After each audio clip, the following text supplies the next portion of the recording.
How heavy is it every single year, every anniversary that passed for you, Kimmy? Of course, reliving that day. How heavy has that been, and what do you say about marking 20 years? Well, the day has always been difficult. There's not one year where I could say it was easier this year than last year. And part of me thinks it's the post-traumatic stress disorder. The day was so horrific that as soon as the day approaches, I start going through all the same feelings and emotions that I felt 20 years ago. It's like I'm not sleeping well right now. I'm just a little uneasy. This year is particularly challenging because there has been an enormous amount of interest from the Canadian press. And so we've been sharing our story quite a lot. So I just feel like the wound is a little bit more open than it usually is. And so it's been challenging, but at the same time, as painful as it is, it makes me feel close to Frank. And I love the fact that we get to talk about him and honor him.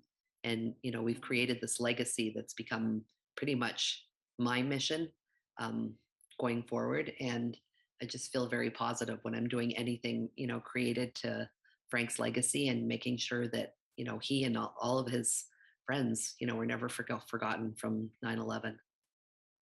I'm truly sorry to have be part of reopening the wounds of that time of your life. But as you mentioned, the legacy and everything you're doing in his name and honor is exactly what we're here to talk about. Before I pivot to that point, lastly, Garrett and Zoe, I would just want to ask you about how you'll never forget that time and in your life. All of us have a different meaning of 9/11. Even us Canadians, we will never forget this, that part of history, as you all mentioned. But how do you, I guess, not forget and keep your father's memory alive? I think the biggest part of it is the legacy she created, and what we're doing now. But when I, like, every year on the anniversary, I'd like to make it about remembering him, and like not so much about the tragedy of it, but remembering. Yeah, remembering. Yeah, same for me. I don't really know how to respond to that. I mean, What the actual day we spend very privately. Um, what's been really helpful ever since they've been having ceremonies at Ground Zero is the name reading. So in 2016, Zoe had requested to be one of the name readers, and her name was chosen in a lottery. So we traveled down to New York. That's the only time we've been in New York on the anniversary of 9/11. But for me, and I believe it's the same for the kids, we really like to hear Frank's name, read out loud to the world on the morning of 9/11. I mean, I just feel like I want to hear them say Frank Joseph Doyle every 9/11 for the rest of my life. I don't know if it'll happen, but it's something that's really been important to me that I really focus. That's how I'm going to spend Saturday morning. Tell me, again, before we get into the legacy aspect of it, for both of you, how would you say, this tragedy impact impacted your life and your life's mission now going forward, and how you're honoring your father? What about it has given you, a different purpose in your life? Um, well, it's crazy to think of how much would have been different if this had never happened. Like we wouldn't have been raised in Canada, most likely. Um, but I think it's impacted us in so many ways. And you can see, like, we both went to university and we have the exact same major. And I think it made us much more aware from a young age and interested in social issues, international conflict studies, that sort of thing. And yeah, it's funny that we've taken like the exact same path in terms of our education, and going forward with his legacy. It's just become so important for all of us to help others, and to take this tragedy and turn it into something positive that can make some sort of difference for as many people as possible. what do you all say about the legacy that your father and Frank left behind, and how are you, I guess, honoring him to this day? Go for it. Me? Okay. Well, Team Frank, we've been since the spring of 2002 was when we first created Team Frank. I have pictures of Zoe and Garrett in the summer of 2002, and you've got, two little tiny people wearing their Frank t-shirts with the American and the Canadian flags. So originally it just started as a sports team, and let's gather friends twice a year so that Zoe and Garrett are surrounded by Frank's friends and people who are, like-minded like Frank, who love the outdoors, who love athleticism. And I was just hoping that this group would get together and just share, stories about their daddy. And it worked better and more. It was healing, very, very healing for us. So we look forward to these events twice a year. So we would gather together in the month of May in New Jersey, and then the month of August in Senegal, because Frank did a triathlon 3 weeks before he died.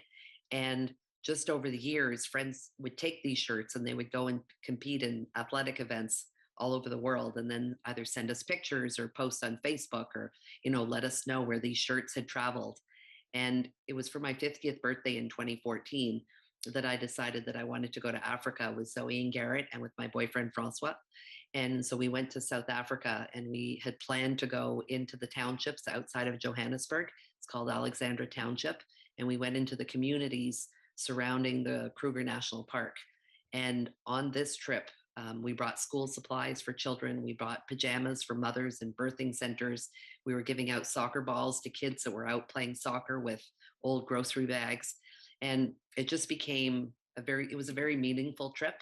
And I felt on this trip, experiencing this with my children, that we had to do more. So we ended up having similar trips that we did together to Rwanda. We went to Kenya as a family. We went back to South Africa. And it was in the summer of 2017.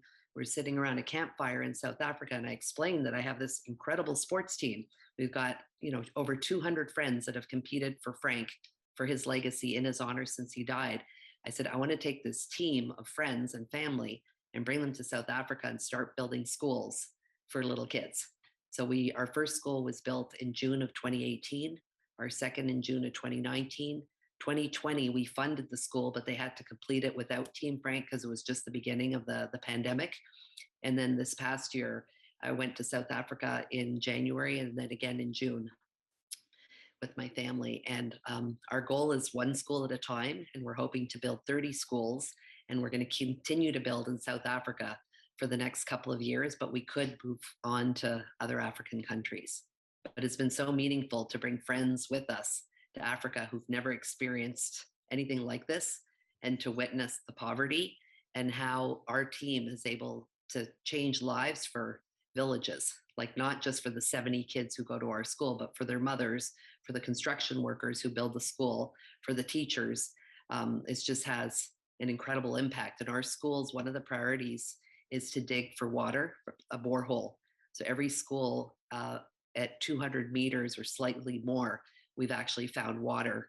So the water is pumped into the borehole at our school, but is accessible to all the families in the community. So you go to a Team Frank school and you'll see people walking, barefoot on dirt roads to a Team Frank school where they're coming to fill their containers of water. And it's very powerful and quite incredible.